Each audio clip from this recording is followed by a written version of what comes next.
Libre à vous.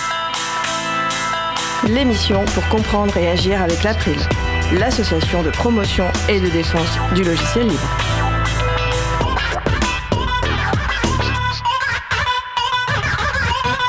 Bonjour à toutes, bonjour à tous dans Libre à vous.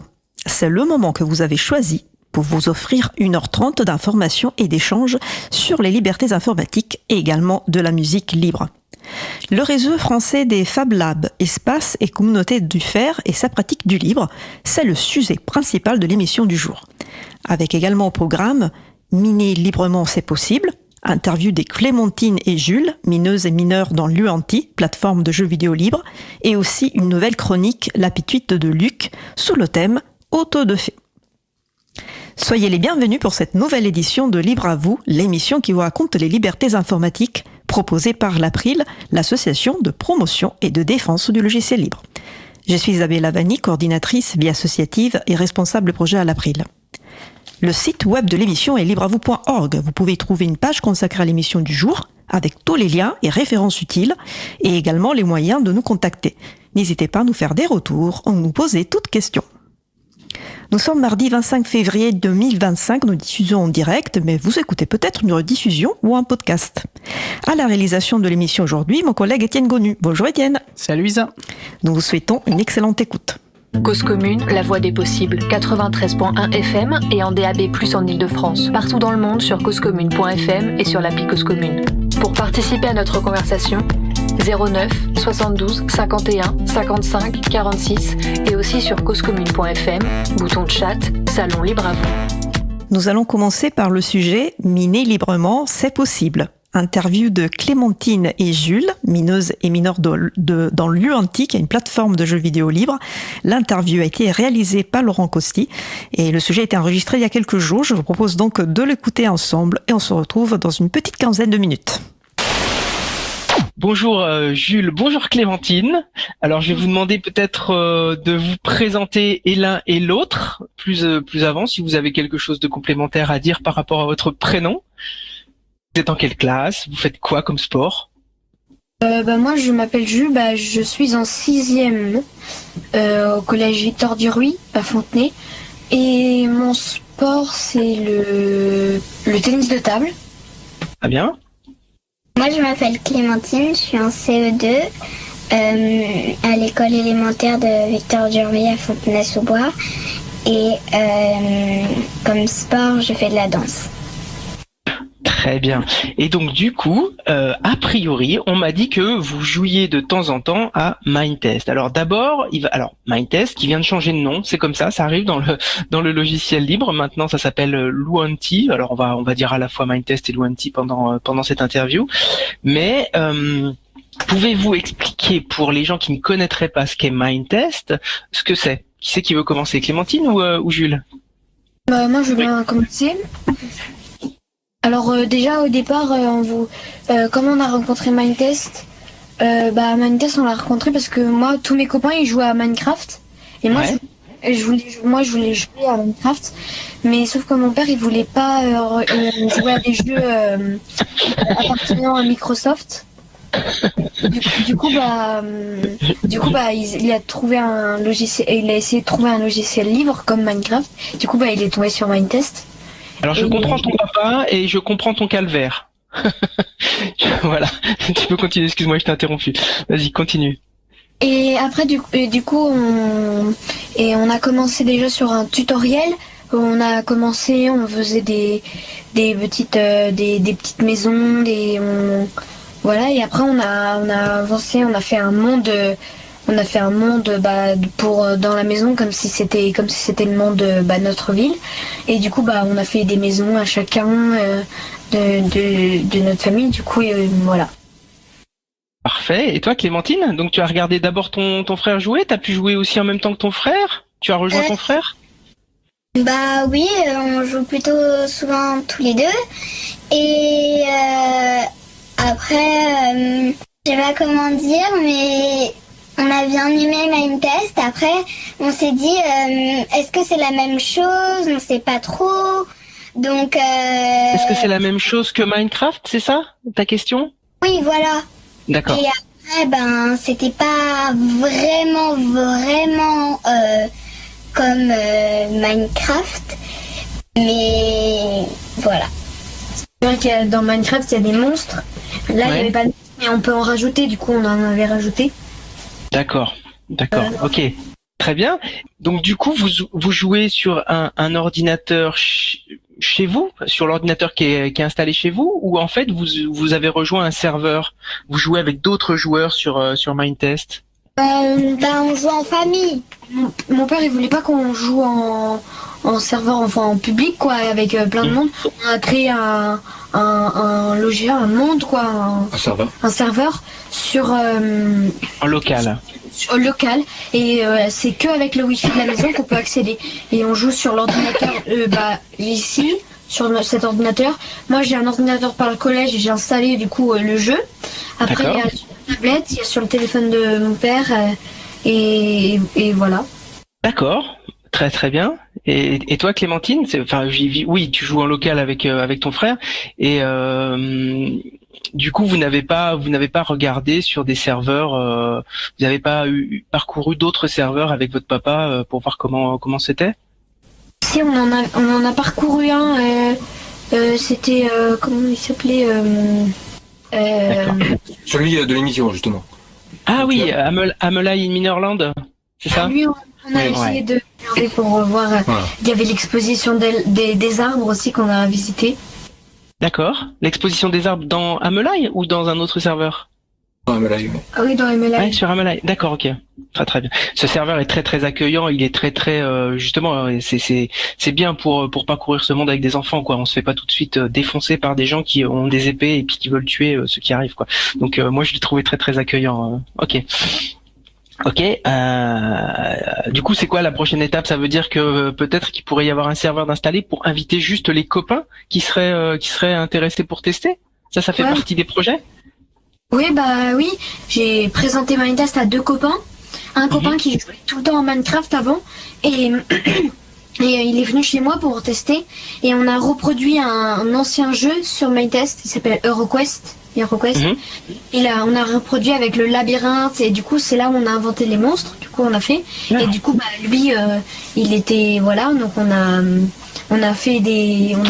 reproduit pas bloc par bloc, mais on a reproduit, on se croirait un peu dedans. Enfin il y a des labyrinthes, donc on a mis une après-midi pour le faire. D'accord, très très bien. Et donc la construction existe encore, et puis vous pouvez y retourner régulièrement alors, c'est ça? C'est ça. Mais il y a juste c'est que les monstres, ils restent pas.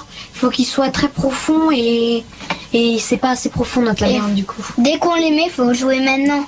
Oui, il faut les mettre et après jouer, parce que si on les laisse, ils disparaissent après. Ok, d'accord. Je connaissais pas ce mode, mais très bien.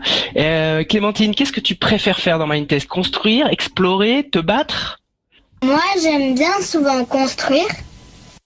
Après, j'aime aussi jouer en famille avec plein de gens, des copains, copines ou des autres gens qu'on connaît. Et j'aime surtout jouer, construire, détruire, recommencer, créer un peu notre monde qu'on préfère. D'accord. Et toi, du coup, Jules? Oui, moi j'aime bien construire. Je construis plein de maisons, j'en ai construit au moins 5, et des fois je les détruis, des fois j'en ai détruit 2 à la TNT, et sinon j'ai fait une maison sur l'eau et une maison dans les airs. D'accord. Et voilà, mais du coup j'aime bien faire un peu comme on est en survie, on est en créatif. J'aime bien faire des trucs en diamant et des trucs qui seraient pas possibles dans Minecraft. Dans Mindtest survie, pardon. Tu peux expliquer la différence entre survie et puis créatif pour les gens qui connaissent pas? Créatif, c'est on a dans notre inventaire, il y a déjà tout comme ça à l'infini, qu'en mode survie, il faut creuser, il faut s'aventurer justement pour trouver par exemple casser de la pierre, pour faire une pioche en pierre, pour après détruire des blocs plus durs, pour créer par exemple je sais plus, il y avait par exemple pour casser du diamant, il faut soit une épée en or ou je sais plus, ou par exemple une épée en bois ou une pioche en bois, ça cassera pas du diamant ni de la pierre. Par contre ça cassera peut-être par exemple aussi peut-être de la pierre, et la pierre on pourra faire une pioche en pierre qui pourra faire une pioche en bronze, après en argent, et du coup ça pourra s'améliorer. Très très bien, oui. Donc on saisit bien la différence. Donc dans le cas survie, il faut aller chercher les ressources puis construire, alors que finalement dans le mode créatif tout est déjà fait. Donc c'est plus simple de construire un monde à son image en toute simplicité, sans avoir en plus des monstres à combattre. C'est ça, il n'y a pas de monstres en mode survie. On peut en mettre ou ne pas en mettre en fait, c'est ça. On peut en mettre, mais ouais non. En fait nous avant on n'en mettait pas. Donc mais après depuis qu'on a installé, du coup on a reproduit, on voulait avoir des monstres comme il y avait des monstres dans le jeu, et c'est là où mon père il l'a cherché pour voir s'il y avait des monstres. D'accord. Et des fois comme ça, en plein milieu, par exemple, la dernière fois que j'avais construit une maison, il y a un monstre qui est arrivé sur moi comme ça sans prévenir. Et du coup, c'est pas juste. D'accord. Très bien. Et du coup, alors je sais pas si vous savez qu'on peut importer aussi potentiellement des cartes de l'IGN du monde réel dans Mindtest, où on peut retrouver par exemple votre ville dans Mindtest. Oui, on a reproduit plusieurs. Justement, on a reproduit notre ville, on a trouvé notre maison. Et d'accord. C'est mes copains, mais du coup voilà. Et du coup, moi j'étais drôlement surpris de faire une ville dans un jeu, quoi. Très très bien. Donc ça, vous l'avez mis sur le serveur sur lequel vous êtes, et comme en local, et après vous avez pu retrouver votre maison en fonction du plan. Alors c'est pas facile, je crois, parce que la carte elle est quand même très standardisée avec les bâtiments. Ouais. Ah oui, c'est vrai que ça ressemble pas. Par exemple, mon école, elle ressemble pas. Moi, je pensais qu'il y avait les fenêtres, les portes, tous les trucs, alors qu'il y a juste de la pierre et des vitres, quoi. Il y avait pas. Ouais, alors comment t'as fait pour te repérer? Comment vous avez fait, Clémentine, pour vous repérer sur cette carte alors? Moi, j'ai pas vu la carte. Ah. Mais par contre, je sais qu'on peut se repérer si on vole. On peut se repérer un peu les fenêtres, les maisons, enfin vu qu'il n'y a pas de fenêtres, mais les maisons, les rues.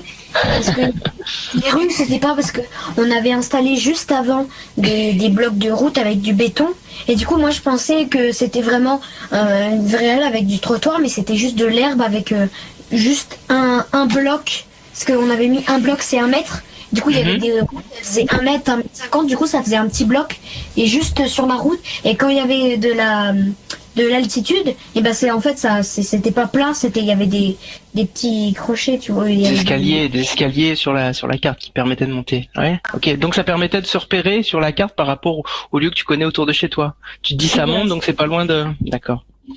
Ok.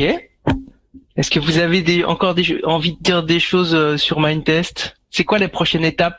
Comment vous sentez tu as parlé de copains qui finalement étaient un peu intéressés. Est-ce que tu sens que c'est compliqué de leur dire de venir plutôt sur Mindtest? C'est quoi les arguments que tu utilises? Déjà, mon premier copain, il s'appelait Corentin, et au début, on rentrait justement du ping-pong, et mon père il nous parle j'ai reproduit Fontenay sur la carte de Mindtest, et du coup Corentin ça l'a intéressé parce qu'il voulait voir Mindtest sur comme une ville réelle sur Mindtest. Du coup c'est là où ça a commencé et du coup après son père il l'a installé sur l'ordinateur et tout, et moi ce que j'aimerais bien c'est faire un serveur avec tous mes copains, et on a un serveur on peut jouer quand on veut. Il faut juste que on autorise les gens à jouer, quoi. D'accord, et ça, ton papa, il t'accompagne pour essayer justement d'installer un serveur et puis après justement de donner les droits aux gens? T'es en train d'apprendre? Il fait beaucoup de programmation. Donc moi, je suis pas, parce que des fois il court à une vitesse, il traverse les murs et tout, donc du coup, il s'est programmé. Moi, je mets peut-être 10 minutes pour construire un grand mur. Lui, quelques clics, il fait un grand mur de D'accord. En ayant installé certains modes sur Minecraft préalablement pour pouvoir faire de la construction rapide, c'est ça? Oui, voilà, c'est ça. Ah, très bien. Ok. Est-ce que vous avez envie de rajouter des choses? Oui, aussi si on est très très très très loin d'une chose qu'on a fabriquée il y a assez longtemps et qu'on veut le refaire, on peut mettre une allumette de téléportation. Donc ça veut dire que on met un petit triangle et en fait dès qu'on appuie dessus, ça nous donne une liste de tous les où on peut se téléporter et on a mis une allumette de téléportation. Donc on en a à peu près chaque maison. On en a aussi dans le jeu HeroQuest et dans d'autres petites villes. Voilà. Super. Ben, on va en rester là. Merci à tous les deux et puis je vous tiendrai au courant de ce qu'on fait de cette interview. En tout cas, moi j'étais très heureux d'échanger avec vous, de connaître vos pratiques sur Mindtest et puis ça va donner des idées. On va continuer à faire des sujets à l'April. On va essayer de promouvoir ce jeu qui est vraiment très très chouette. Merci à tous les deux. Bonne soirée. Merci. Bonne soirée. Au revoir. Vous êtes de retour en direct sur Radio Cause Commune. Nous venons d'écouter un sujet enregistré il y a quelques jours consacré à Luanti, la plateforme de jeux vidéo libre qui était anciennement connue comme Mindtest. Le nom a changé en octobre 2024. J'ai souhaité ici rendre hommage au beau jeu de mots trouvé par Laurent pour le titre de ce sujet. Clémentine et Jules, en fait, sont mineuses et mineurs en tant que joueuses et joueurs dans Luanti, anciennement Mindtest, mais il se trouve qu'ils sont aussi mineurs dans le sens de personnes qui n'ont pas encore atteint la majorité civile. Donc bravo Laurent, merci pour cette chouette interview, merci aussi à Clémentine et Jules pour nous avoir fait leur retour d'espérance sur Luanti. Nous allons maintenant faire une pause musicale. Et après la pause musicale, nous parlerons du réseau français des Fab Labs, espace et communauté du fer et de sa pratique du libre. Pour le moment, nous allons écouter Welcome Back par Cloudy Kicker. On se retrouve dans 1 minute 30. Belle journée à l'écoute de Cause Commune, la voix des possibles. Cause Commune 93.1.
Nous venons d'écouter Welcome Back par Cloud Kicker, disponible sous licence libre Creative Commons CC BY 3.0. Retrouvez toutes les musiques diffusées au cours des émissions sur causecommune.fm et sur libreavou.org. Libre à vous, libre à vous, libre à vous. L'émission de l'April sur les libertés informatiques. Chaque mardi de 15h30 à 17h sur Radio Cause Commune, puis en podcast. Passons maintenant au sujet suivant. Nous allons poursuivre par notre sujet principal qui porte aujourd'hui sur le réseau français des Fab Labs, espace et communauté du fer et sa pratique du libre. Nous allons en parler avec nos personnes invitées, Antoine, Justine Federbe et Clara Carrère, qui sont normalement avec moi connectés à distance. Bonjour à vous. Hello. Bonjour. Tout le monde est là. N'hésitez pas à participer à notre conversation au 09 72 51 55 46 ou sur le salon web dédié à l'émission sur le site causecommune.fm, bouton chat. Toutes les références de l'émission seront rendues disponibles sur la page consacrée à l'émission. C'est très simple, libreavou.org/237. Donc nous avons commencé nos discussions en demandant à nos personnes invitées de se présenter, de faire une courte présentation. Antoine, tu veux commencer ? Ouais, carrément. Bonjour à tous et à toutes. Je m'appelle Antoine, je suis maker. Pour ceux et celles qui ne connaissent pas, c'est une personne qui fabrique des objets par elle-même et surtout avec les autres, soit le principe de la documentation. Notre objectif, en tout cas ce que j'aime faire, c'est fabriquer des objets en mode do it yourself et les partager au plus grand monde. Et j'ai la chance de participer à un lieu que je trouve assez formidable qui s'appelle le Rose Lab, situé dans une des plus belles villes au monde qui s'appelle Toulouse en France, en fait c'est Italie. Et à côté de ça, je suis très actif dans les différents réseaux makers et tiers-lieux, autre notion, et notamment porte-parole du RFF Lab, réseau français des Fab Labs, espace et communauté du fer. J'ai dit. Rose Lab, c'est pas un hasard si c'est un Fab Lab de Toulouse. J'ai beaucoup apprécié le nom aussi. Justine, je te passe la parole pour une petite présentation. Elle n'est pas là, peut-être on va demander à Clara de se présenter. Bonjour à toutes et à tous. Donc moi, c'est Clara. Alors moi, je fais partie de l'équipe Slid. Slid, c'est une agence de développement web et mobile. En gros, on fait des outils métiers et on est basé à Grenoble. Mais Slid, c'est pas juste une agence web, c'est avant tout l'éditeur officiel d'un logiciel libre qui s'appelle Fab Manager et qui est dédié aux espaces comme le Rose Lab, donc aux espaces du fer, les Fab Labs, les Makerspace, donc les lieux de la fabrication distribués. Et moi, c'est là où j'interviens. Donc, mon rôle par rapport à cet outil Fab Manager, c'est de gérer tout l'aspect communication autour de l'outil.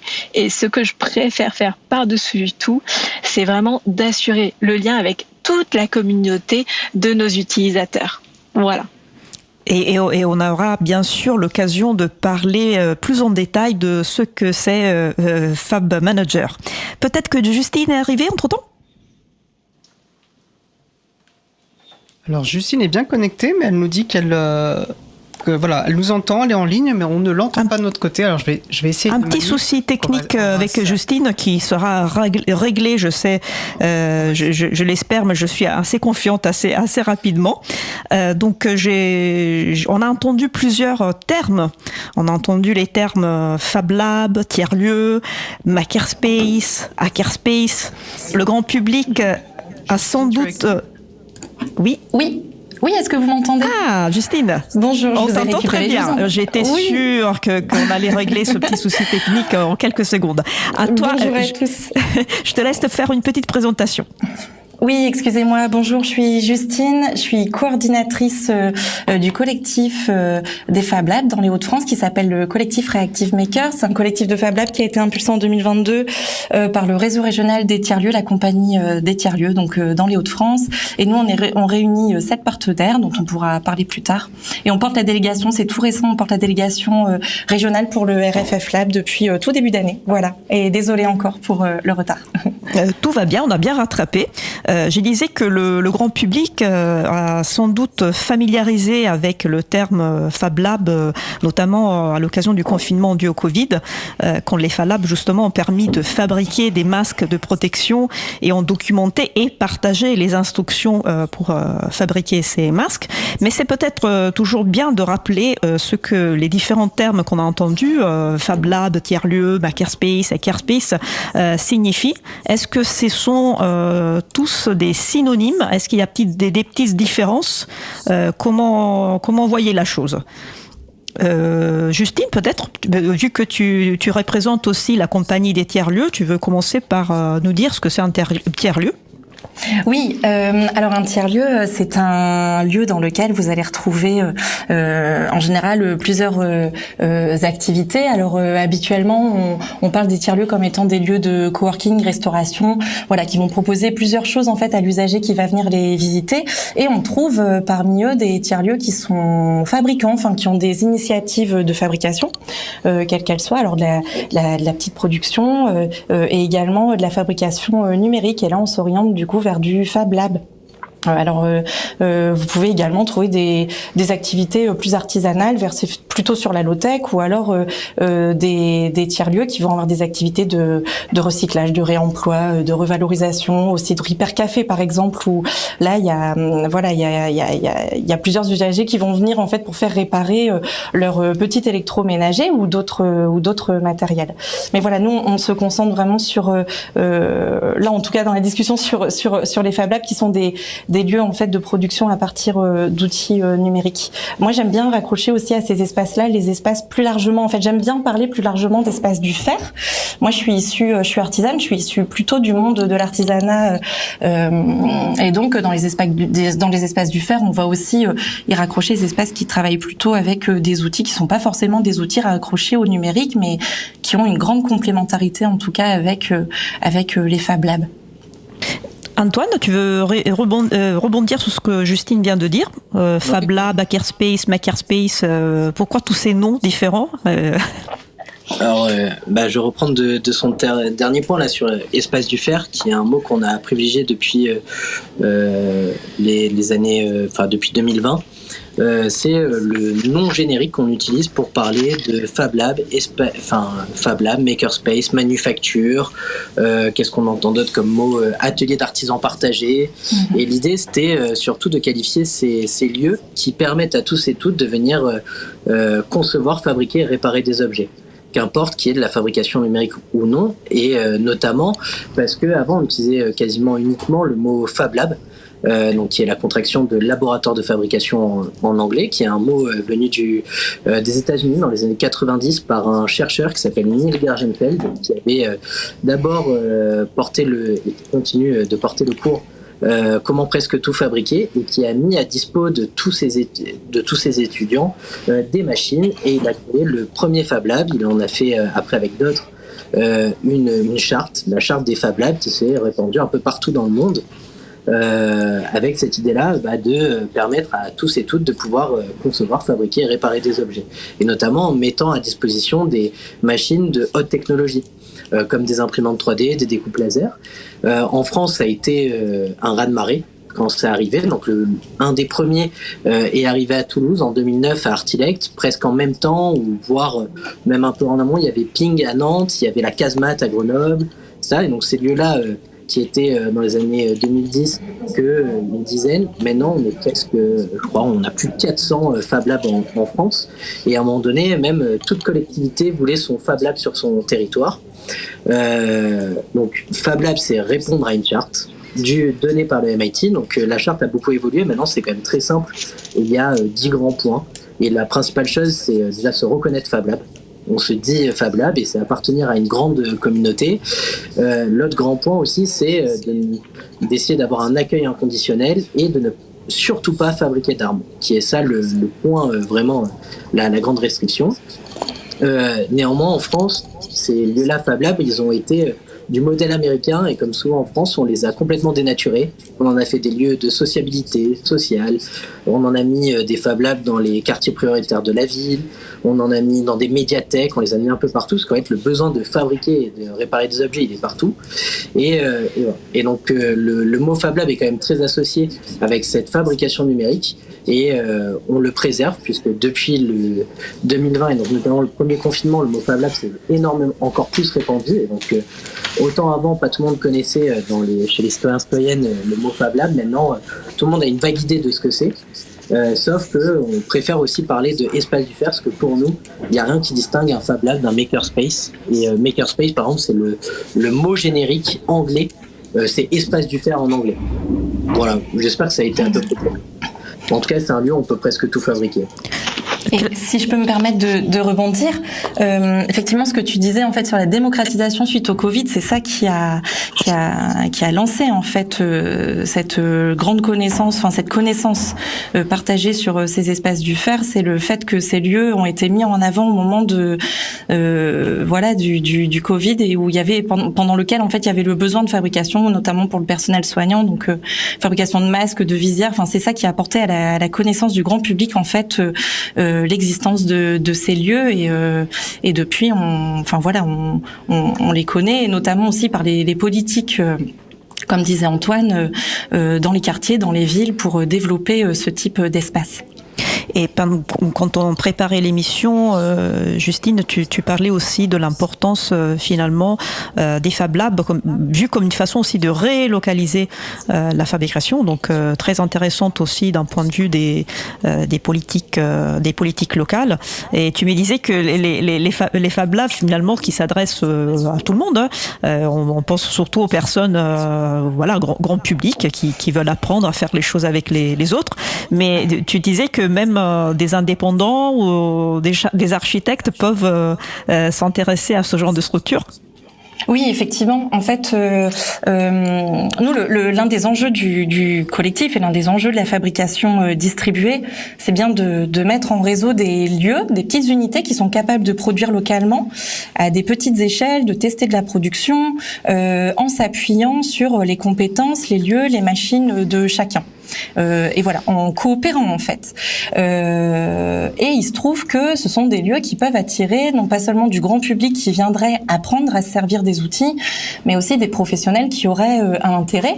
Moi, je pense toujours, et c'est ce qui m'anime, à la collaboration assez étroite entre les artisans qui auraient besoin de menus fabrication et qui n'ont pas en fait les machines dédiées dans leurs ateliers, qui peuvent pas forcément se permettre d'acheter les machines et qui vont se tourner vers les ateliers partagés et les Fab Labs pour venir faire de la fabrication. Alors ils vont avoir de la formation, notamment s'il y a l'utilisation de logiciels et d'outils numériques, mais voilà, en fait ça peut rentrer dans leur activité professionnelle. Enfin, ils peuvent en avoir un besoin pour leur activité professionnelle.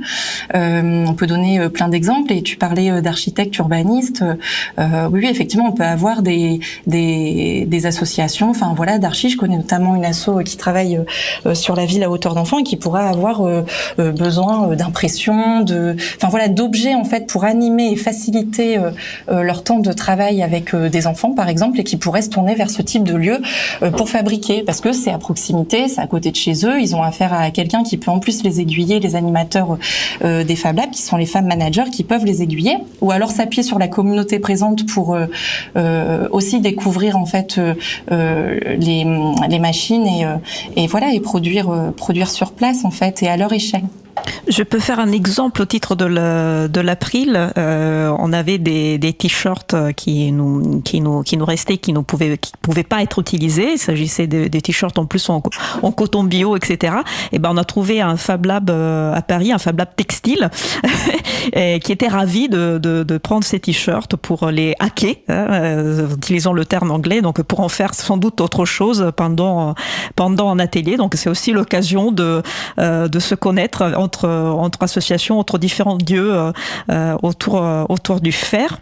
Et tout à l'heure, tu as parlé de fabrication distribuée. Est-ce que j'entends bien par là le fait qu'on fabrique des choses, mais on documente aussi dans le but de partager? Est-ce que dans ce sens-là qu'il faut comprendre fabrication distribuée? Oui, exactement, c'est en ce sens. Antoine, je te laisse prendre la suite.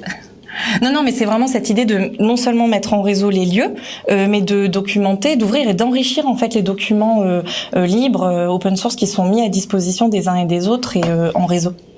Ah, donc on a prononcé le mot libre. Et tout à fait. En fait, le sujet s'intitule le réseau des Fab Labs et espaces du fer et leur pratique du libre. Et effectivement, la documentation, ça fait c'est quelque chose qui lie les deux mondes très strictement, parce que c'est important on peut être autonome et on peut maîtriser son informatique quand on a accès aussi à l'information. Donc ça se documente justement. Et quelques mots peut-être d'abord sur le réseau des Fab Labs et espaces du fer. Ça regroupe plusieurs structures donc en France. Je crois cru comprendre qu'il y en a environ 400, c'est bien ça ? Ouais, tout à fait. Donc le RFF Lab, donc c'est notre nom officiel, et après il y a la baseline qui est Réseau français des Fab Labs, espaces et communautés du fer, existe depuis 2016. C'est un réseau qui réunit ça fluctue puisqu'on a changé nos façons d'avoir des adhérents, mais c'est des centaines de membres de partout en France. L'idée, c'est comment tous ces Fab Labs, ces espaces du fer puissent se connecter à travers un réseau. C'est ça qui nous distingue aussi des ateliers de fabrication qu'on pouvait retrouver dès le XVIe siècle et même avant, avec le mouvement Shaker. Au 19e siècle, on pourrait en trouver plein. Ce qui nous distingue, c'est vraiment cette volonté de faire ensemble. Notre phrase forte, qui est issue aussi du mouvement plus international, qui est Learn, Make, Share, nous on l'a transformé en apprendre à faire ensemble. C'est l'idée de comment ce qui va être produit à Lille va pouvoir se retrouver à Toulouse. Comment on va mutualiser, comment on va développer des choses, et tout en ayant aussi cette emprise au territoire. Ça veut dire que ce qui est développé à Lille ne va pas être adapté de la même façon à Toulouse. Et ça, on le travaille comment ? Notamment avec du numérique, et du numérique libre, avec cette émancipation aussi face à nos outils. Et tout ça, on le fait en réseau. Ce réseau qui est en gouvernance partagée, avec une gouvernance en collégiale, etc. Mais à disposition de tous et toutes, de tous ces membres, des espaces de discussion à travers un outil. Je vais les nommer vu qu'on est quand même là pour parler du libre. On est sur Mattermost, un outil libre. On utilise aussi et on met à disposition de nos membres des outils en visio, parce que tout se passe en grande majorité pour faire réseau en ligne, avec Big Blue Bottom. On travaille sur de la formation partagée avec des outils comme Moodle. On documente sur Dodoc ou sur l'outil Fab Manager qu'on va parler juste après. En tout cas, voilà, c'est un réseau qui va allier le numérique et le présentiel. On a plusieurs grandes rencontres par an, mais notamment une qui s'appelle October Make, qui est la rencontre stratégique du réseau, qui se déplace un peu partout en France. Cette année, on sera à Guéret, en Nouvelle-Aquitaine. Voilà ce qu'on fait, et en fait, c'est l'idée vraiment de mutualiser tous et toutes ensemble. Tu as cité Fab Manager, c'est le logiciel libre de gestion de Fab Lab dont parlait Clara dans sa présentation. Je lui laisse la parole parce que je voulais que le public comprenne pourquoi c'était nécessaire de créer un logiciel spécifique pour la gestion d'un Fab Lab, en sachant qu'il y avait déjà des logiciels libres de gestion associative qui pouvaient faire l'affaire. Donc voilà, pourquoi Fab Lab ? Pourquoi c'est important d'avoir un logiciel spécifique ? Alors, pourquoi un logiciel spécifique ? Là, il faut aller un peu dans l'histoire de Fab Manager pour comprendre comment il est né. Donc, Fab Manager, c'est un logiciel qui est né en 2014 à Grenoble d'un besoin. C'est l'ACASMAT qui a mis en place un Fab Lab, et les utilisateurs devenaient de plus en plus nombreux. Et donc, ils ont eu ce besoin d'avoir un outil métier qui réponde à leurs besoins spécifiques. Même si, effectivement, il y a d'autres outils qui pourraient faire l'affaire, mais en fait, pourraient faire l'affaire, c'est-à-dire qu'ils ne sont pas complètement adaptés au milieu des Fab Labs, des espaces du fer, qui ont des spécificités.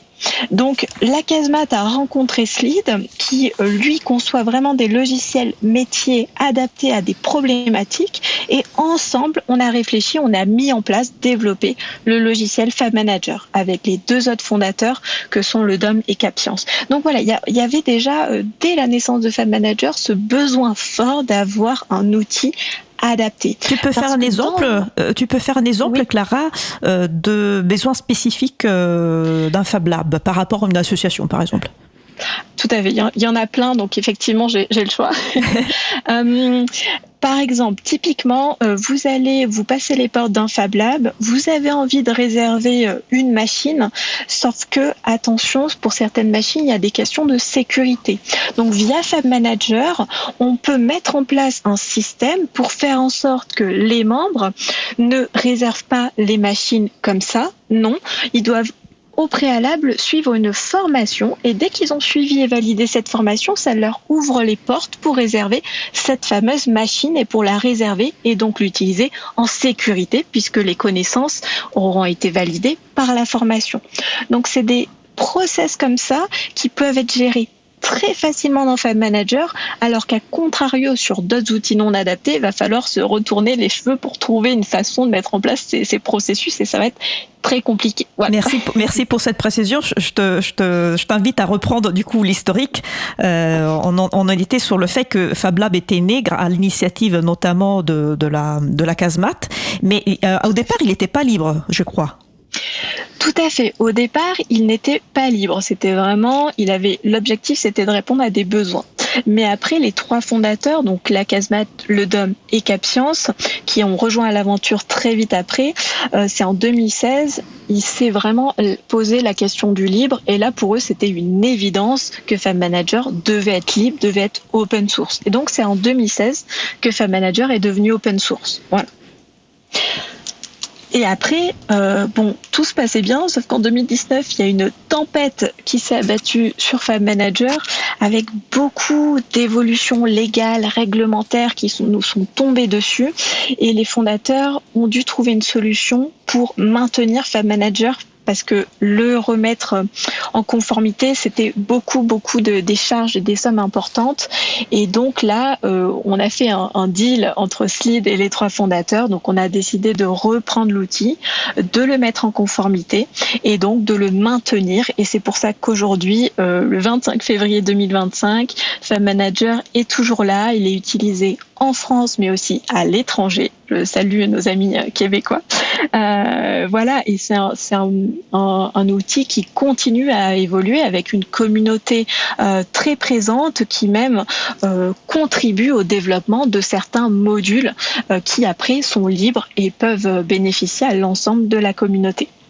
Oui, je crois d'ailleurs, c'est bien toujours de le rappeler, une organisation par exemple qui contribue, qui finance par exemple le développement d'un module, le module est financé, donc il est produit, il est développé et après il est utilisé, il est partagé avec tous les autres. Je crois que vous m'aviez fait pendant la préparation l'exemple de TechShop à Lille, mais il y a peut-être un exemple de module demandé en particulier par un Fab Lab qui ensuite dont ensuite tous les autres Fab Labs ont pu bénéficier.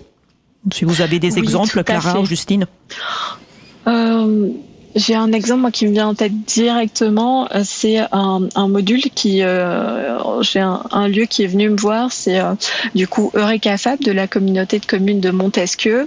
Ils avaient vraiment besoin d'une boutique pour alors à la fois gérer les stocks en interne parce que un Fab Lab c'est aussi beaucoup de matériel, de matériaux, de matières premières.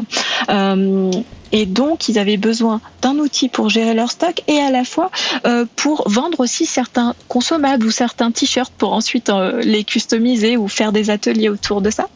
Et du coup, cette boutique qui a été financée par eux, aujourd'hui, il y a de très très nombreux tiers-lieux, Fab Lab, espaces du faire dans la communauté qui l'utilisent. Donc, ça, c'est vraiment un module qui sert à tout le monde. Est-ce que oui, peut-être que Antoine voulait rebondir. Ouais, ce que je voulais ajouter sur Fab Manager, c'est bon déjà il y a on voit qu'il y a eu 3 grands moments pour moi. Le premier c'était la naissance avec les CSTI, les centres de culture scientifique et technique, le moment où c'était la Casemate, mais il y avait aussi le DOM en Normandie, il y avait le Carrefour numérique aussi qui contribuait énormément. Et donc l'idée c'était de faire en réseau. On avait choisi que c'était notre outil pour nos lieux qui sont quand même spécifiques. Il faut dire que c'est pas rien de mutualiser des machines. C'est un travail de tout instant et le numérique doit venir aider aussi dessus. Par exemple, si je prends mon exemple Rose Lab, on a, je sais pas, plus de 90 machines à la location. Et donc, si on devait passer juste à des appels, ce qu'on faisait au début, hello, j'aimerais réserver de 9h à 10h, puis un tel appel, moi c'est de 10h à 11h, mais est-ce que la machine elle est dispo, etc. Donc ça, c'est vraiment les outils qu'on peut avoir. Et donc ça, c'était la première étape. Puis après, il y a eu ce moment où les CSTI n'ont pas pu suivre. Et depuis maintenant, je sais pas, je crois que ça fait depuis 2020, on retravaille avec le RFF Lab et Fab Manager pour redévelopper cet outil et de continuer. Donc c'est grave cool que les lieux puissent contribuer par eux-mêmes, mais il y a aussi une volonté plus large que même des petits lieux, des fois qui ont d'autres besoins, puissent avoir aussi leur amélioration. Et donc là, on a travaillé par exemple avec ce qu'on a appelé l'appel à commun des tiers-lieux, qui était porté par l'Association nationale des tiers-lieux et France Tiers-lieux, un financement pour continuer à financer Fab Manager et avoir des besoins qui peuvent évoluer. Parce que c'est une des grandes forces de travailler aussi main dans la main avec ceux qui développent les outils, c'est de les adapter à nous, d'être les premiers utilisateurs utilisatrices et de continuer à transformer l'outil. À savoir aussi qu'il y a un abonnement pour ceux qui le souhaitent pour densifier aussi le modèle économique de Slid qui porte Fab Manager. Pour nous, Rose Lab, c'est ce qu'on a choisi de faire, alors qu'on aurait très bien pu être auto-hébergé avec un serveur dédié. On préfère en fait continuer à avoir Slid, parce que c'est vrai que c'est un bonheur de pouvoir parler à Clara et aux autres membres de l'équipe quand on a un bug, quand il y a quelque chose, que des fois c'est un peu rageant les outils numériques. Il y a une question sur Fab Manager qui arrive direct du salon de web chat de la radio. Y a-t-il enfin une méthode d'installation pour Fab Manager ? Entre parenthèses, non, Docker n'est pas une méthode d'installation. Ça, c'est une blague de geek que moi je comprends pas. Donc, je vous prie de répondre à la question et éventuellement d'expliquer au grand public qu'est-ce que ça veut dire aux auditrices, auditeurs qui ne connaîtraient pas le développement, ce que c'est ce Docker. Alors effectivement, Fab Manager, vous pouvez l'installer directement sur un serveur par vous-même. Donc là, effectivement, faut des connaissances techniques pour faire ça. Alors pour répondre à la question technique, je vais pas y répondre là parce que même moi, je suis chargée de la communication, mais j'ai pas les mains dans le cambouis par les milliers de lignes de code que constitue Fab Manager. Mais on a un GitHub où là, il y a effectivement toute la procédure pour pouvoir vous permettre d'installer, alors facilement, en tout cas pour ceux qui ont les compétences techniques, effectivement, il y a une procédure qui est disponible sur notre GitHub. Donc, je vous invite tout simplement à aller voir sur notre GitHub. Et si jamais il y a des difficultés, n'hésitez pas. On a un petit chat sur notre site internet, donc n'hésitez pas aussi à nous solliciter. On aide les personnes aussi quand il y a des petits problèmes techniques à installer Fab Manager sur leurs instances. Voilà. Donc là, oui. Il y a toute une communauté. Après, peut-être la question suivante, ça serait si on a un connaisseur ou une connaisseuse sur le tout. La question qui revenait tout le temps, c'est pourquoi Fab Manager est développé sur Ruby, qui est quand même un langage qui est quand même compliqué et qui a été souvent reproché à l'équipe de Fab Manager. Bon, c'est un choix technique qui a été fait à l'époque. Il y en a plein d'outils où il y a eu des choix, donc ça permettait pas une belle appropriation. Donc ce qu'on a pu voir, et donc c'était là où c'était cool aussi de travailler directement avec Slid, c'est de voir que ça nous coûterait peut-être un jour on arrivera à avoir les fonds pour financer un développement sur un autre langage, mais pour le moment c'est pas le cas et qu'on a plutôt besoin de développer l'outil sur des options qui deviennent urgentes, et c'est les choix qu'on a fait. On a eu aussi à des moments en réseau de se poser la question de ne pas créer de la dépendance par rapport à Fab Manager et d'avoir aussi d'autres outils, de les renforcer. Et le choix qu'on a fait, c'est de les renforcer en les connectant avec d'autres outils, que ce soit Docos, que ce soit Dolibar, que ce soit maintenant DoDoc. C'est les choix où on veut aller et essayer d'être vraiment dans le faire ensemble, parce qu'il faut savoir qu'il y a plus d'une centaine de lieux de partout en France qui utilisent cet outil. Alors, donc la personne qui me faisait la question sur la méthode d'installation continue de poser des questions. Donc, je peux pas tout relayer, mais je prends la suggestion de Clara de s'adresser directement sur le chat. Peut-être qu'on pourra aussi, on va sûrement ajouter le lien direct sur la page consacrée à l'émission, que je pense que ce sera la chose la plus simple. Mais en tout cas, voilà, il y a une personne qui nous écoute et qui a vraiment beaucoup de questions. Et Justine, on pourra mettre le lien vers GitHub, comme ça il aura sûrement une partie des réponses. Et exactement, ça marche. Et Justine, est-ce que Fab Manager est un logiciel qui est utilisé aussi par les membres du collectif Reactive Makers, par exemple? Oui, Reactive Maker, c'est bien ça. Fab Manager, il est utilisé, tu le disais tout à l'heure, dans l'un des tiers-lieux du collectif, qui est Tech Shop, qui est devenu une école de design et qui s'appelle aujourd'hui Lead, qui est implantée à Lille et qui utilise en fait ce logiciel libre sur lequel il a pu en fait travailler à des évolutions avec Fab Manager et notamment sur de la gestion comptable, sur la durée de réservation. J'y Felipe, qui est femme manager là-bas, m'expliquait que notamment sur tout ce qui était validité aussi des formations en fait pour les usagers, pour l'utilisation des machines, et ce que disait tout à l'heure Clara. Voilà, ils ont principalement travaillé là-dessus.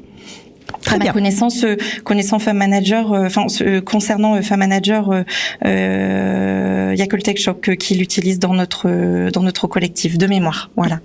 D'accord. Puis, comme vous avez dit, les Fab Labs peuvent prendre, les espaces du fer, peuvent prendre de multiples formes, donc c'est multiples tailles aussi, donc peut-être pas tout le monde a 90 machines à louer comme Rose Lab, donc effectivement, c'est en fonction aussi des besoins que ce logiciel peut être utilisé ou pas. Je vous propose de faire une petite pause musicale là, pour donner une respiration à notre échange, et on se retrouve juste après pour continuer à parler des espaces du fer et de leur pratique du libre. Nous allons écouter, c'est compliqué à dire, hein, Devuélvanle la vida par El Violinista de l'Amor et Los Pibes que Miraban. On se retrouve dans moins de 2 minutes. Belle journée à l'écoute de Cause Commune, la voix des possibles. Cause Commune 93.1.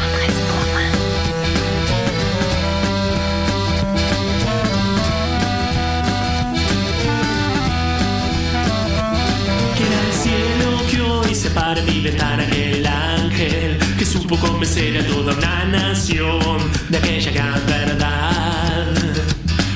Este no soy yo, ¿qué podía ser? Y no supe más que adentrarme en el camino y entendí, lobos y corderos no se miran con buenos ojos.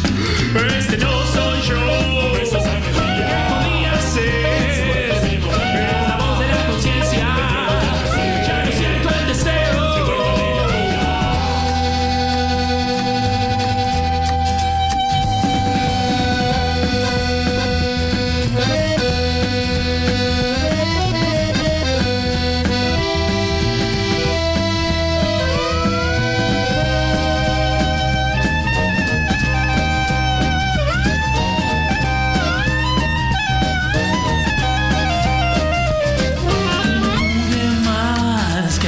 Mi destino y entendí que ya es un poco tarde para pedir perdón.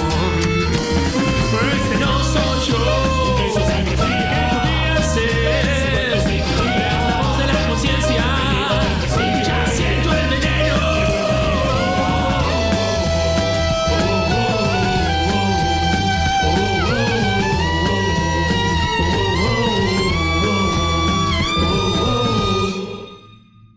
Nous venons d'écouter Devuélvanle la vida, désolé pour ma prononciation, par El Violinista de l'Amor et Los Pibes que Miraban, qui est disponible sous licence libre, Creative Commons by SA 3.0. Retrouvez toutes les musiques diffusées au cours des émissions sur causecommune.fm et sur libreavou.org. Libre à vous, libre à vous, libre à vous. L'émission de l'April sur les libertés informatiques. Chaque mardi de 15h30 à 17h sur Radio Cause Commune, puis en podcast. Je suis Isabella Vanni de l'April. Nous parlons du réseau français des Fab Labs, espaces et communautés du fer, et de sa pratique du libre avec Antoine et Justine Federbe du réseau, ainsi que Clara Carrère, Office Manager du logiciel libre de gestion Fab Manager. N'hésitez pas à participer à notre conversation au 09 72 51 55 46 ou sur le salon web dédié à l'émission sur le site causecommune.fm, bouton chat. Et entre-temps, la conversation a continué aussi sur le salon web chat, entre Muman et Toton Rose Lab, qui j'imagine être Antoine. Donc il y a un vrai besoin de réussir à comprendre comment installer Fab Manager sur un serveur. Donc voilà, j'envoie la balle du coup au réseau et à Zlid pour essayer de rendre plus simple cette installation. Et je vous rappelle que vous pouvez retrouver toutes les références de l'émission de ce jour sur la page consacrée à l'émission libreavou.org 237. Donc la pratique du libre dans les espaces du fer. Donc on a déjà parlé de l'importance de la documentation, pour que les pratiques puissent être partagées. On a parlé du logiciel libre, donc Fab Manager. Il y a aussi question des outils libres. de l'open hardware, comme on peut l'appeler. Est-ce que peut-être Justine souhaite en parler ? Oui, alors sur l'open hardware, moi je suis pas informaticienne à la base, je suis pas aussi pointue qu'Antoine ou Clara sur le sujet, et je préfère passer la main sur les logiciels pour pas dire de bêtises. Je pense que sur ce sujet, mes partenaires dans les Fab Labs seront bien plus performants. Ça marche. Antoine, peut-être ? Ouais, carrément. Donc là, on distingue bien donc l'open hardware qui est basé sur les machines. C'est quand même une des vertus où on veut aller. Donc déjà, on est dans le réseau des libristes assez convaincus, même si on est aussi pratico-pratique. C'est-à-dire qu'il y a aussi des moments pour fabriquer. Par exemple, moi, j'ai découvert que ou en tout cas, je suis devenu libriste à travers le mouvement Maker, alors qu'avant, j'étais un gros fan de la suite Adobe. Et je me suis rendu compte de pourquoi, en fait, c'était vraiment je sais pas comment dire autrement, quelque chose de pas... Pas de gros mots à la radio, s'il te plaît. Non, mais tu vois, je me suis corrigé. Je n'ai rien dit. Mais j'allais dire, en plus, j'allais pas dire gros, j'allais dire c'est de la D. Voilà. Et voilà, et donc il y a quand même la question derrière nos outils. Et par exemple, sur toute la question, et elle nous anime énormément, et c'est un sujet quand même très tourné vers la mondialisation, c'est on souhaite produire plus localement tout en étant globalement connecté. C'est ça la force des Fab Labs et des espaces du fer. Et en même temps, tous nos outils maintenant viennent quasiment en grande majorité de Chine, avec des conditions sociales pas respectées, des conditions écologiques désastreuses, et de là s'ensuit en fait toute une idée de réavoir des machines dont on peut savoir d'où elles viennent, dont les composants aussi sont réparables. On travaille beaucoup sur cette notion aussi de comment ces objets peuvent être réparés. Et pour ça, il faut avoir de la documentation libre et ouverte, et surtout durable. Donc de là, il y a eu plusieurs stratégies. La première, ça a été de fabriquer nos propres machines, et c'est le tout début des labs, c'était quand même ça. C'était grâce à une découpe laser, une fraiseuse numérique, de l'électronique et une imprimante 3D, on peut refabriquer d'autres machines, comme une découpe fil chaud, comme d'autres outils qu'on peut refabriquer grâce à ces machines-là. Ça, c'était la première chose, donc se réapproprier l'idée de fabriquer, et le tout de le documenter pour que tout le monde puisse aussi le fabriquer, l'adapter, l'améliorer, etc. La deuxième des choses, c'était de pousser les fabricants et fabricantes de machines et d'outils à repenser leur façon de fabriquer l'objet. Deux exemples assez marquants. Seb, qui, à travers le milieu des Fab Labs et leur propre Fab Lab, qui s'appelle le Seb Lab, ont commencé à mettre en open source tous leurs objets plastiques pour qu'ils puissent être réimprimés en 3D. En plus, niveau marketing, c'est quand même un truc de fou pour eux. Ça veut dire qu'ils s'enlèvent une partie du SAV. Ça permet de prolonger les objets. Ça permet aussi de repenser cette façon-là. Et donc, c'est toute l'idée de comment on peut travailler ensemble. Après, encore faut-il que toutes les parties prenantes soient gagnantes derrière, ce qui n'est pas forcément tout le temps le cas, notamment du côté associatif. Et le troisième des points, c'est de changer diamétralement notre façon de produire des machines, et qu'elles soient plutôt open hardware. Là, je vais prendre un exemple de deux gros partenaires du réseau, que sont en premier chef Prusa, qui a été et qui continue à être l'entreprise la plus bankable autour du libre et de l'open hardware. Toutes les imprimantes sont en open source, donc ça fait que déjà en termes de créativité, on peut avoir une créativité infinie grâce à ça. On peut améliorer l'objet. Prusa, entreprise, gagne même de la créativité venue de ses membres. Niveau réparation, on peut presque tout faire. Les pièces, on sait où elles sont, etc., etc. Donc il y a un énorme gain. Et il faut pas oublier que Prusa quand même fonctionne extrêmement bien sur ça. Après, ça a par moments des limites, comme l'apparition de Bamboo Lab qui se base sur Prusa. Qu'est-ce qu'on fait quand un privé, lui plutôt propriétaire, vient sur de l'open hardware? Et l'autre partenaire qui est aussi tout aussi fameux, c'est Mechanica, venu de Belgique, qui font différents types de machines, mais deux grandes familles de machines que sont la fraiseuse numérique open source et open hardware, donc c'est-à-dire que tous leurs composants sont mis en documentation libre et ouverte, et des presses à sérigraphie. Et ça, c'est ce qu'on veut promouvoir, tout comme on peut promouvoir les logiciels libres. Justement, logiciel libre, tu disais, Antoine, que tu es un peu tombé dans le chaudron des logiciels libres via l'expérience, la pratique Maker. Qu'est-ce qu'il en est de Clara et Justine quand vous vous êtes rapprochés de cette philosophie? Je peux répondre si je te dis. Oui, c'est à moi en plus parce que vous êtes à distance, donc effectivement c'est à l'animatrice Isabella quand même. Donc c'est à l'animatrice de dire Justine, vas-y, commence. Je t'en prie. Non, effectivement, comme je te disais tout à l'heure, moi je viens plutôt du monde de l'artisanat où on va pas aller forcément sur ces, sauf par curiosité, mais dans le professionnel, on va pas forcément aller sur ces logiciels. Moi, j'y suis venue avec mon arrivée au travail dans les Fab Labs avec la compagnie des tiers-lieux. Les Fab Labs, c'était des lieux que dans lesquels je pouvais entrer auparavant, mais voilà, j'ai pas moi une grande utilisation. Enfin, j'observe plutôt. Je suis plutôt une observatrice en fait des lieux du collectif avec lesquels je travaille. Du coup, j'y viens. Je leur dis assez souvent que j'aimerais bien me former avec eux parce que ça, c'est une des forces dans les collectifs et dans ce qui nous anime tous en réseau, c'est qu'il y ait de l'entraide. Je rebondis un peu sur ce que disait Antoine concernant les machines.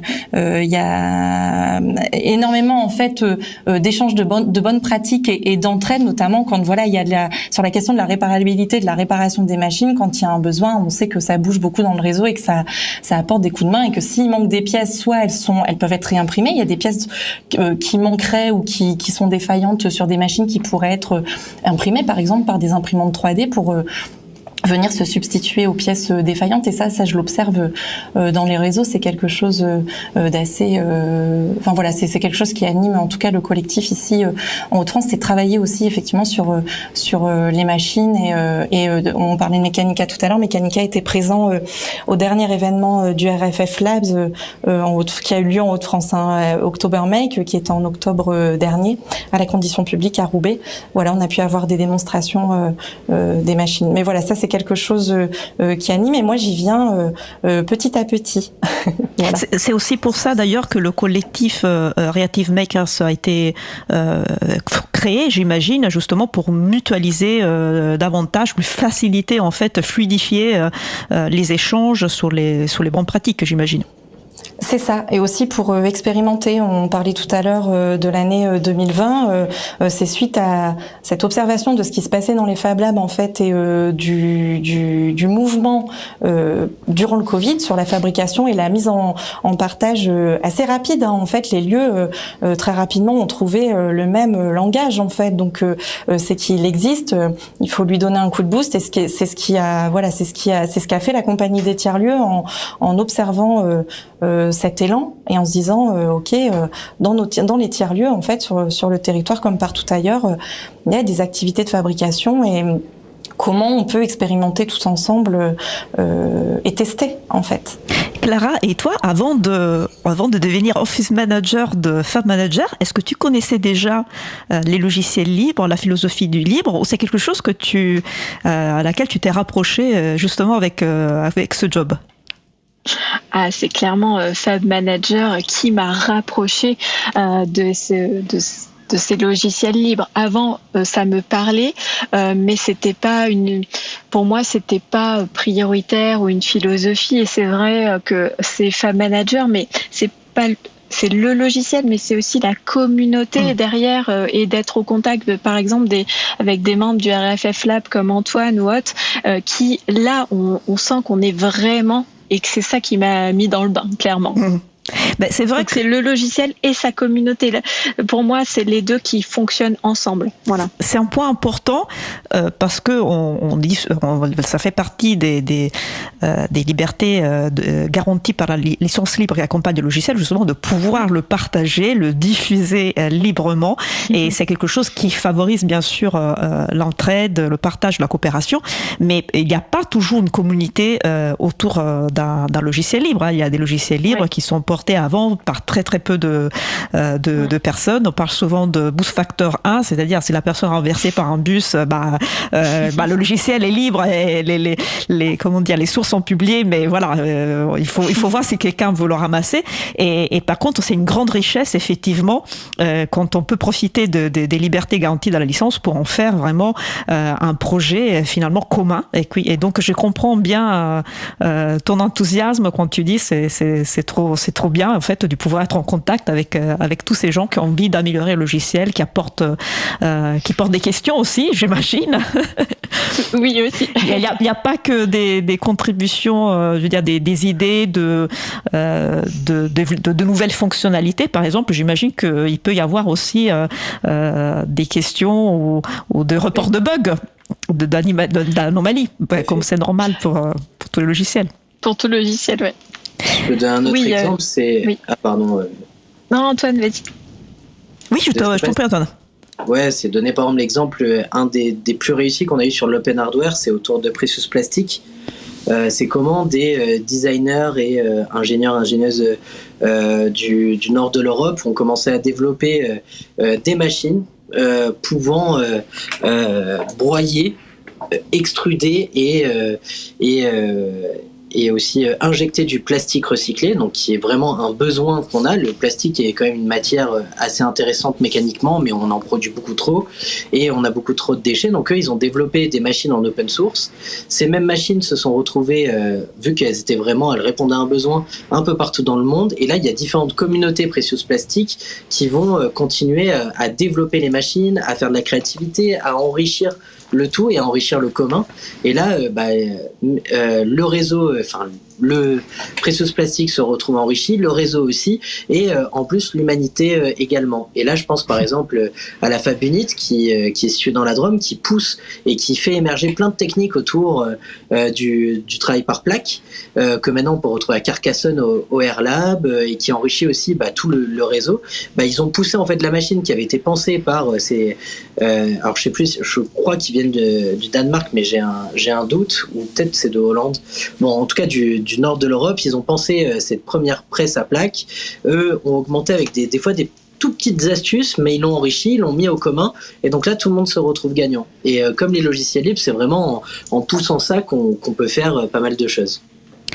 Et en plus, toujours pour le lien entre les espaces du faire et le libre, je voulais remercier justement le RFF Lab d'avoir relayé l'initiative Libre en Fait sur son compte Mastodon. Libre en Fait, on le rappelle, c'est une initiative de l'April pour faire découvrir le logiciel libre au grand public partout en France autour du 20 mars.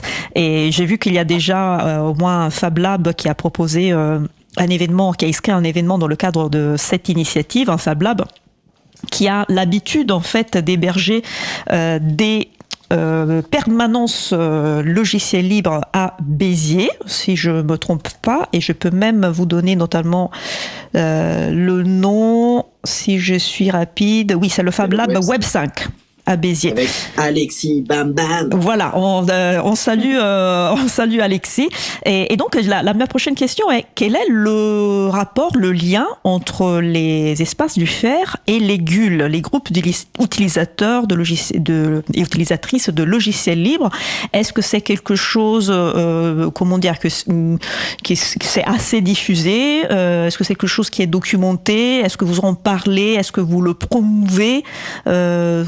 Comment ça s'articule en fait la relation avec ces groupes locaux d'utilisatrices et utilisateurs de logiciels libres? Parce qu'on peut faire plein de choses ensemble. Si ça va, j'y vais. Vas-y Antoine. Bon, comme je disais déjà, il y a différentes choses. Quand on parle donc là on a parlé d'open hardware, il y a aussi des logiciels libres qui sont adaptés que à la fabrication, comme donc là je vais donner quelques exemples. FreeCAD pour la conception 3D, donc de la CAO, Inkscape sur de la DAO, du dessin assisté par ordinateur. Donc les deux font face à SolidWorks et Fusion 360 pour la CAO. Pour la DAO, ça va être face à Illustrator. On peut parler aussi d'autres outils, par exemple pour l'électronique comme KiCad, qui sont des logiciels libres que nous aussi on va employer et qu'on va essayer d'avoir au quotidien avec nous. Et c'est là où on voit la force aussi, et pourquoi on les promeut dans le RFF Lab, c'est que quand on va transmettre, puisque vraiment le but de nos lieux, c'est transmettre à n'importe qui, à tout citoyen, citoyenne, à tout professionnel la possibilité de bien fabriquer, si on les forme, et c'est ce qui se passe dans beaucoup de lieux parce qu'il n'y a pas le choix, on les forme à SolidWorks, à la fin ils doivent avoir SolidWorks. Alors que pour après utiliser leur modélisation pour une imprimante 3D. si on les forme sur FreeCAD, ils sont indépendants. En plus, il y a la chance que FreeCAD, même s'il faut contribuer financièrement par des dons à FreeCAD, mais on peut l'avoir gratuitement.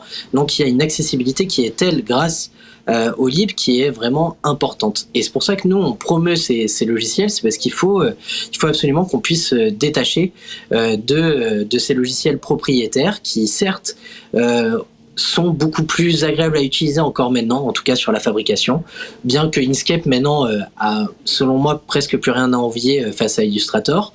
Mais par exemple sur FreeCAD, ça reste quand même peu user-friendly par rapport à Fusion 360 par exemple, mais il faut continuer à y pousser pour cette question d'indépendance, de souveraineté de l'outil, de savoir d'accessibilité et de qu'est-ce qu'on veut aussi derrière et de pas dépendre au changement de version de certains logiciels. Et je parle même pas après de tout ce qui est les questions de droit pur et dur, de savoir qu'est-ce qu'on fabrique, à qui appartient le droit de propriété, de quel coût on a aussi pour utiliser tous ces logiciels. L'autre point, c'est donc tu posais, est-ce qu'il y a du lien entre ces communautés ?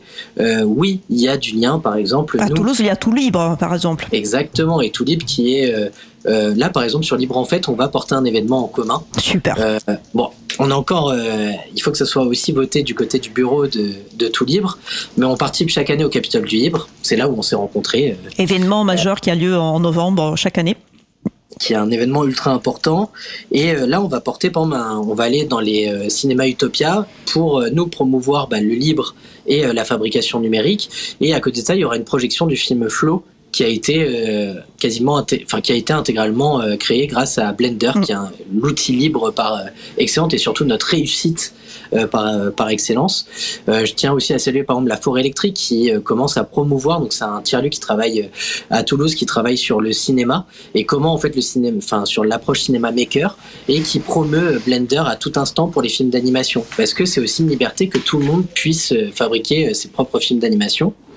Tout ça en fait est imprégné chez nous et il y a une importance de défendre ça, avec cette idée aussi d'être plus responsable, plus durable, plus souverain, mais dans le bon sens du terme. Et voilà. Donc oui, il y a des communautés. À Artilec, qui est un de ces premiers lieux-là de Fab Lab, il y a une énorme communauté Blender, FreeCAD qui se développe. Tout comme au Rose Lab, on a un GT outil avec une personne que je porte avec Squeak, qui est aussi référent, qui est bénévole important de Framasoft. Donc les ponts sont forts et là, et c'est des communautés qui se ressemblent énormément. Justine, est-ce que tu as connaissance de liens entre les groupes d'utilisatrices, utilisateurs logiciels libres et les membres du collectif Reactive Makers, ou est-ce que vous pensez peut-être, vous envisagez de renforcer encore plus ces liens, et comment ? Alors nous, ça va se passer plutôt par les structures. Moi, j'ai pas connaissance de groupe en fait là sur le territoire des Hauts-de-France, mais peut-être simplement parce que je les connais pas. Ça se passe plutôt par les structures, les logiciels dont parlait Antoine, Blender, Inkscape, Krita également, sont des logiciels qui sont utilisés chez les partenaires et donc qui sont aussi utilisés à destination des usagers pour former les usagers. Donc c'est dans les lieux que vont se créer les communautés.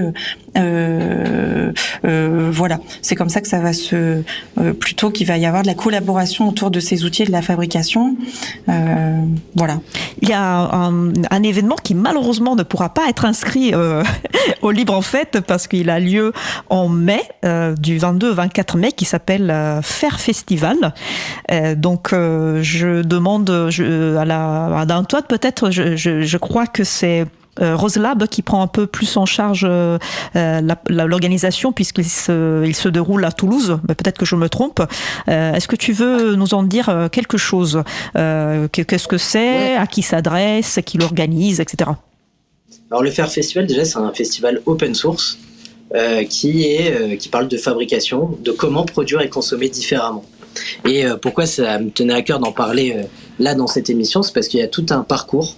Donc c'est des moments autour des communs numériques qu'on va faire avec différents outilleurs, outilleuses de logiciels libres comme FabManager, comme TBA qui est un logiciel de billetterie, comme des communautés FreeCAD, il y a Framasoft, on espère que April pourra être là aussi. Et l'idée de cet événement, c'est de réunir toute la communauté maker française pour partager des savoir-faire, rencontrer des fabricantes de machines et d'outils, rencontrer des développeurs et développeuses de logiciels, essayer de porter des sujets ensemble. Donc c'est 2 jours professionnels où il y a à peu près entre 300 et 600 personnes qui viennent partager leur savoir-faire. Ça va d'étudiants et étudiantes en design à des artisans, à des gestionnaires de Fab Lab et Espace du Fer, aux réseaux qui nous entourent, aux salariés de grands comptes aussi qui viennent découvrir ce qu'est la fabrication partagée et distribuée, qu'on parlait tout à l'heure, qui viennent vraiment changer nos façons de produire. Et après, on a un 3e jour qui est à destination du grand public, puisqu'on ne pourra jamais changer nos façons de produire si on ne change pas nos façons de consommer.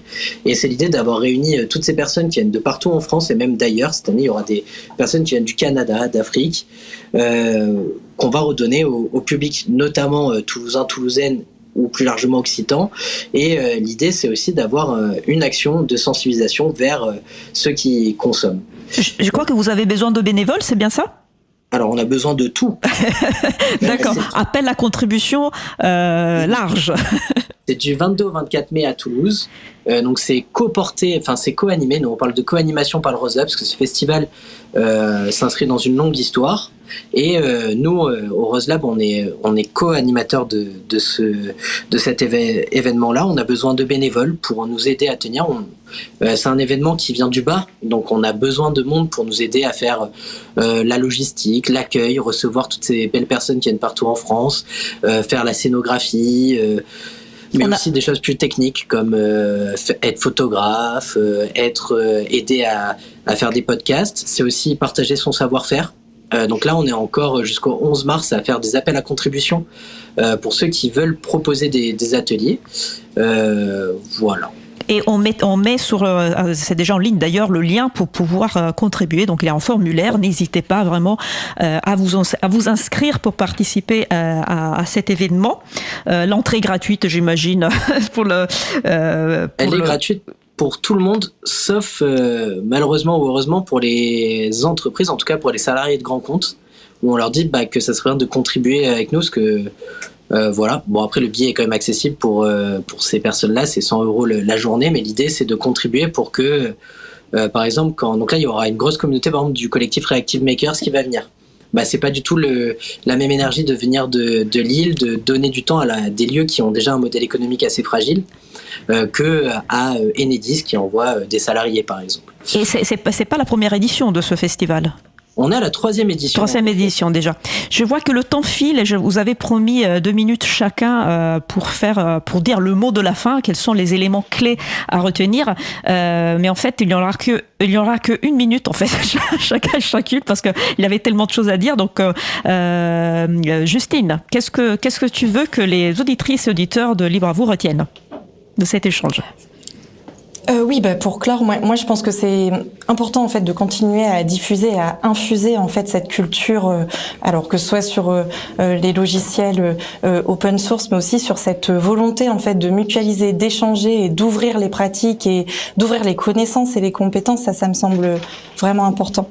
C'est important parce que comme le disait tout à l'heure Antoine, si on veut changer, si on veut produire autrement, à terme ce qu'on veut bien c'est consommer autrement et ça concerne pas seulement les professionnels, ça concerne le public plus largement et les usagers qui sont dans les lieux et qui poussent les portes des Fab Labs et des espaces du Fer. Clara ?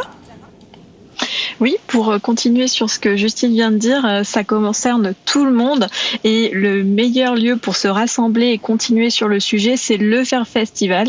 Alors moi, je vous dis, sortez vos agendas et notez 22-24 mai. Fab Manager, nous, on sera de la partie et on sera aussi ravis de vous rencontrer du coup pour ce moment-là du Fer Festival. Antoine ? Waouh, merci Clara. C'est ouf. 30 secondes. Oui, 30 secondes. J'y vais vite, c'est que on a un idéal, on a une utopie, mais qui est bien réelle, c'est celle de contribuer à changer notre monde en produisant et consommant différemment, en faisant que les inégalités sociales, écologiques puissent changer. On a besoin à la fois des forces autour des communs du libre, à une nouvelle production, une nouvelle consommation, et ça on peut le faire que ensemble. Donc venez au RFF Lab, continuez à croire le changement est possible, et que nous, makers, on est peut-être assez fous et folles pour y croire, mais on le fait vraiment. Merci C'est un grand merci à Antoine, Justine et Clara et rendez-vous donc au Faire Festival. Nous allons maintenant faire une pause musicale. Après la pause musicale, nous entendrons la chronique L'Aptitude de luxe sur le thème Auto de fée. Nous allons écouter Pop 3 par Labo Galac. On se retrouve dans environ 2 minutes. Belle journée à l'écoute de Cause Commune, la voix des possibles. Cause Commune 93.1. Je transite sans cesse de DNS en DNS comme un photon. Quelle paresse! Pop nouvelle dans la bande, ça pop blonde. Pop plein de blocs, Manu développe. Pop comme un Superman, Michael Jordan. Pop d'un bip réveil, Gérald veille. Pop 3, tu lis ton mail. Pop 3, tu sommeilles. Tu fais ton beurre avec ton browser. Tu allumes les fleurs et nous présentes ta sœur. Pop nouvelle dans la bande, ça pop blonde. Pop plein de cloques, Manu développe. Pop comme un Superman, Michael Jordan.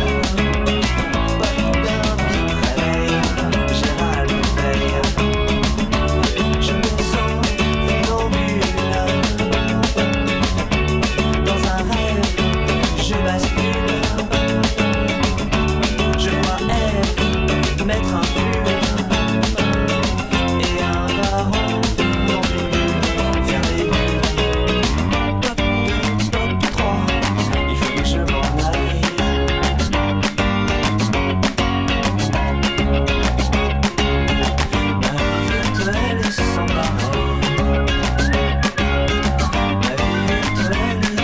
pareil. Nouvelle dans la bande, ça pop blonde. D'un club, Manu développe. Pop comme un Superman, Michael Jordan. Pop d'un bip réveil, Gérald veille.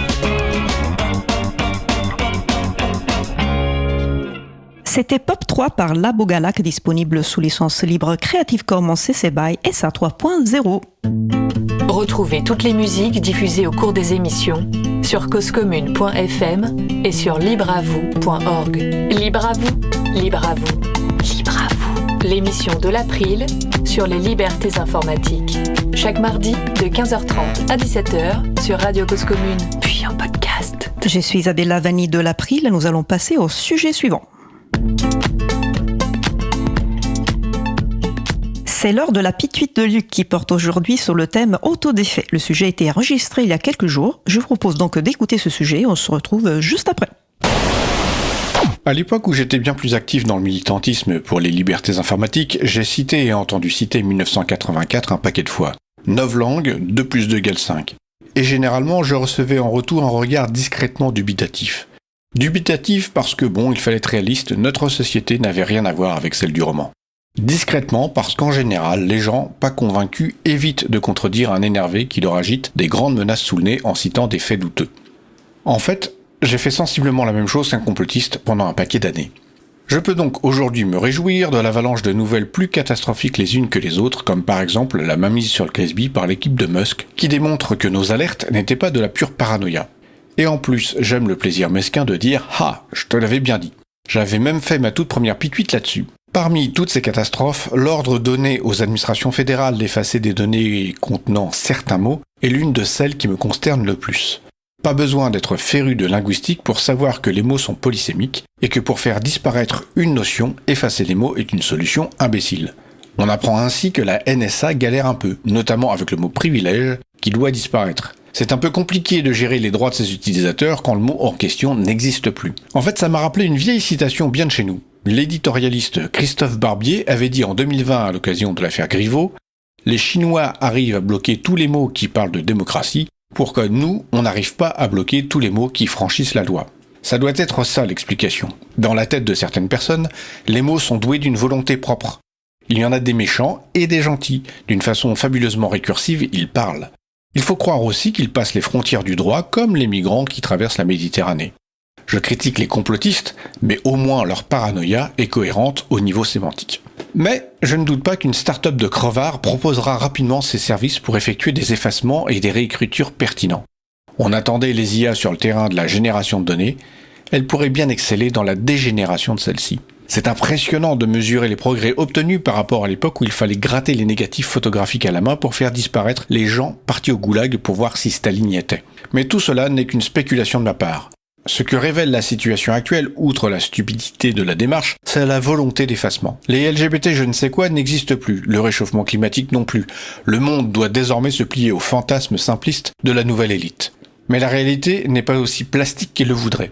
Des données ont réchappé à l'effacement grâce à quelques grains de sable qui les ont sauvegardés sur des sites comme archive.org. Je fais encore une prédiction facile, l'avenir de ce genre de site est compromis. Archive.org a d'ailleurs senti le danger il y a bien longtemps, ils ont ouvert des serveurs au Canada dès 2016, année de la première élection de Trump. Dans le même registre, Wikipédia a été attaqué par une personne immigrée africaine, toxicomane ayant fait 13 gamins avec des partenaires différents et qui vit confortablement des subsides publics. Je parle bien entendu d'Elon Musk. La fondation Wikipédia est coupable à ses yeux de wokisme aggravé, car elle dépense une partie significative de son budget pour des projets inclusifs. Musk agite une demande fumeuse de rééquilibrage de l'autorité d'édition. En gros, Wikipédia doit plier le genou pour appliquer les nouveaux dogmes comme l'ont déjà fait les GAFAM. Pour des gens qui considèrent que tout n'est qu'opinion et que les faits doivent s'y conformer, un projet comme Wikipédia, c'est de la dissidence.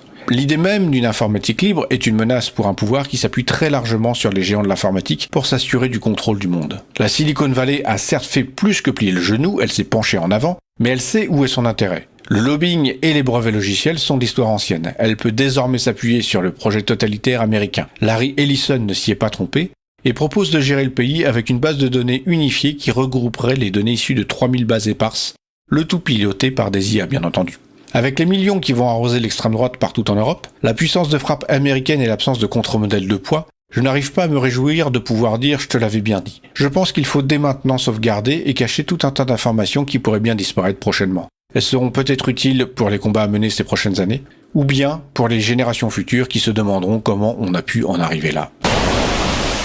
Vous êtes de retour en direct sur Radio Cause Commune. Nous venons d'écouter un sujet enregistré il y a quelques jours consacré au thème autodéfait. Nous approchons de la fin de l'émission. Nous allons terminer par quelques annonces.